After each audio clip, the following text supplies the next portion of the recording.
मथुरा के होली गेट चौराहे पर, जो मथुरा में सबसे व्यस्तम चौराहा कहलाया जाता है, प्लस होली गेट मथुरा की हृदय स्थली भी कहलाई जाती है। मथुरा जिले की हृदय स्थली इसलिए कहलाई जाती है, यहाँ से मथुरा की राजनीति चलती है। आज हमारे साथ गोवर्धन से हमारे भाई आए हुए हैं, रवि वर्मा जी, पुलिस की आवाज़ न्यूज़ चैनल को वृंदावन गोवर्धन से देख रहे हैं। आज हम लोगों ने प्लान किया था कि सुबह से पूरा मथुरा का भ्रमण करेंगे, कुछ समाज सेवियों के जो काम हो रहे हैं उनको भी देखेंगे। रवि, मैं आपसे बात करना चाहूँगा और पूछना चाहूँगा कि गोवर्धन की स्थिति क्या है आज। पहले तो मैं अपने चैनल के माध्यम से सब लोगों को कहना चाहूँगा कि लॉकडाउन का पालन करें। गोवर्धन से जो कि मथुरा दूर है, 21 किलोमीटर है। और यहाँ गोवर्धन की स्थिति इतनी है कि वहाँ के थाना प्रभारी सीओ एसडीएम द्वारा कड़ी से कड़ी कार्रवाई की जा रही है। जो लोग वहाँ पर लॉकडाउन का उल्लंघन कर रहे हैं उनके खिलाफ आईपीसी सेक्शन 188 के खिलाफ कड़ी से कड़ी कार्रवाई की जा रही है। जो लोग ज़रूरतमंद हैं उनको ही निकलने के आदेश है। भी जो समय निर्धारित किया गया है सुबह 7 से 10 बजे का जो समय निर्धारित है उनको ही घर से निकलने दिया जा रहा है। उसके बाद जो लोग फालतू में घर से निकल रहे हैं उनके खिलाफ कड़ी से कड़ी कार्रवाई की जा रही है और उनकी गाड़ी वगैरह सीज कर रही है। दूसरा, वहाँ पर सबसे बड़ी धर्मस्थली है अपना गोवर्धन परिक्रमा मार्ग है वहाँ पर, और राधा कुंड है, वहाँ पर दर्शनार्थी बहुत आते थे। इस टाइम क्या पोजीशन है वहाँ की, थोड़ा उसके बारे में भी बताएं। जैसे कि पूरे देश में कोरोना वायरस को लेकर के हाहाकार मचा हुआ है। गोवर्धन में जो लोग प्रतिदिन लगभग 1 लाख लोग डेली रहा करते थे, लेकिन आज की स्थिति वहाँ पर है कि वहाँ तुमको दर्शन करने के लिए एक बंदा भी आपको वहाँ श्रद्धालु नजर नहीं आएगा। क्योंकि देश से जो विदेश से लोग आते थे, मथुरा से भी काफ़ी लोग दर्शन करने के लिए आते थे। सभी यातायात के परिवहन निगम ने सभी साधन बंद कर दिए, तो लोगों को जाहिर सी बातें जा नहीं पाएंगे। तो देश में लॉकडाउन की स्थिति बरकरार है। वहाँ पर कुछ दर्शनार्थी भी रुके हुए हैं क्या धर्मशाला वगैरह में, उनके लिए क्या व्यवस्था है?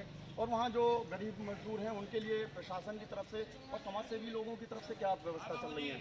देखिए, जैसे कि जो कुछ लोग अपने मथुरा में, ब्रज में, आसपास के क्षेत्र में 20 किलोमीटर 50 किलोमीटर के दायरे में जो लोग फंसे रह गए हैं उनको जो समाज सेवियों द्वारा खाने की उचित से उचित व्यवस्था की जा रही है। लेकिन जैसे मथुरा गोवर्धन प्रशासन की व्यवस्था करें खाने की, तो वो प्रशासन की व्यवस्था थोड़ी सी कमजोर सी नज़र की आ रही है। जैसे कि कहीं गेस्ट हाउसों में कुछ लोग रुके हुए हैं, तो उनको अधिकतर लोग समाज से भी भोजन मुहैया कराने प्रशासन मुहैया करा रहा है। कभी कभी देखिए होता क्या है कि जैसे रवि भाई ने गोवर्धन के बारे में स्थिति बताई, उसी से हमारे मनीष अग्रवाल जी भी बताते रहते हैं समय समय पर कि कुछ जगह जहां जैसे दर्शनार्थी रुके हुए हैं या कुछ लोग रुके हुए हैं वो प्रशासन तक पहुंच भी नहीं बना पाते अपनी, कुछ ऐसा भी रीज़न आ जाता है। डर लगता है कि अगर हम प्रशासन के पास जाएं कि प्रशासन हमसे क्वारंटाइन ना कर दे या कड़ी से कड़ी कहीं कार्रवाई ना कर दे, तो इसके लिए लोग प्रशासन के पास जाने में कतराते हैं। लेकिन जो समाज सेवी द्वारा भोजन दिया जाता है तो उनको ज़रूरतमंद खाने की व्यवस्था करवाई जा रही है। देखिए ऐसा नहीं है, प्रशासन कहता है कि उससे भी पता है कि कुछ लोग रुक गए हैं, फंस गए हैं, क्योंकि लॉकडाउन हुआ उस टाइम पर परिस्थिति ऐसी थी कि कोई वाहन नहीं चल रहा था। वाहन न चलने की वजह से कुछ गेस्ट हाउसों में या जहाँ भी रह गए, और प्रशासन ने बोला भी था कि आप उनकी रखने की व्यवस्था करें और खाने पीने की व्यवस्था कर सकते हैं। डरे नहीं लोग, खुल के सामने आए, अगर किसी को तकलीफ है तो वो भी सामने आए। और मैं आपसे कहूँगा कि अगर ऐसा नहीं दीपक जी, लेकिन जो बात है प्रशासन अधिकतर अपनी कार्रवाई कर रहा है, जिसको जैसी व्यवस्था है उसकी व्यवस्था कराने में लगा हुआ है। लेकिन अधिकतर तो बात सामने निकल के आई है कि 29 दिन लॉकडाउन के पूरे हो चुके हैं। लॉकडाउन का सेशन 2 चल रहा है, इसमें भी 3 दिन हो चुके हैं। मैंने अभी तक अपने क्षेत्र में देखा है कि जो समाज सेवियों द्वारा पूरी व्यवस्था की जा रही है। अधिकतर जो लोग भूखे हैं उनके लिए खाने की व्यवस्था की, जिसको राशन सूखा चाहिए उसकी समाज सेवी द्वारा व्यवस्था की जा रही है। अधिकतर व्यवस्था समाज सेवियों द्वारा की जा रही है, लेकिन प्रशासन की जो व्यवस्था वो पुलिस कर्मियों तक ये मुझे सीमित नजर आ रही है। क्या वहाँ के जो पुलिसकर्मी हैं उनकी किस तरह की दिनचर्या रहती है? मैं आपसे कहूँगा कि कल से उनकी दिनचर्या पर, क्योंकि ये देखिए सबसे बड़ा आज का जो समय है, डॉक्टर्स हैं उनको हॉस्पिटल में रुकने और खाने पीने की व्यवस्था की जाती है।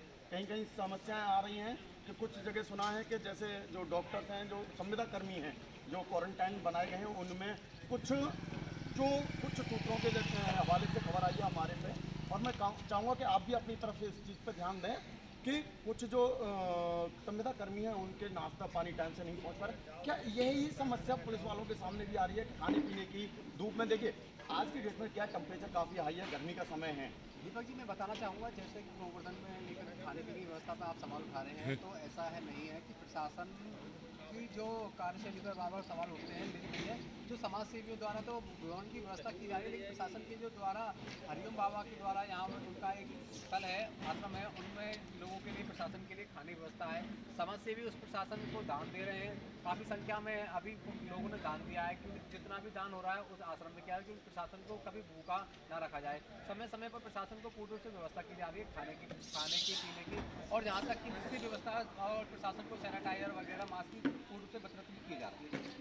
देखिए, अभी तक आपने गोवर्धन की ये परिस्थिति बताई, मुझे बहुत अच्छा लगा सुन के कि चलिए आज हमारे प्रशासन की, अभी हम लोग देखते हैं कि दिन रात पुलिसकर्मी सुरक्षा में हम लोगों की लगे हुए हैं। कई घटनाएं ऐसी हुई हैं कि पुलिसकर्मियों पर पत्थर फेंके गए हैं, कुछ इनकी छतरी भी हुई है, जैसे अभी एक पंजाब का केस आया था कि एक पुलिसकर्मी का हाथ काट दिया।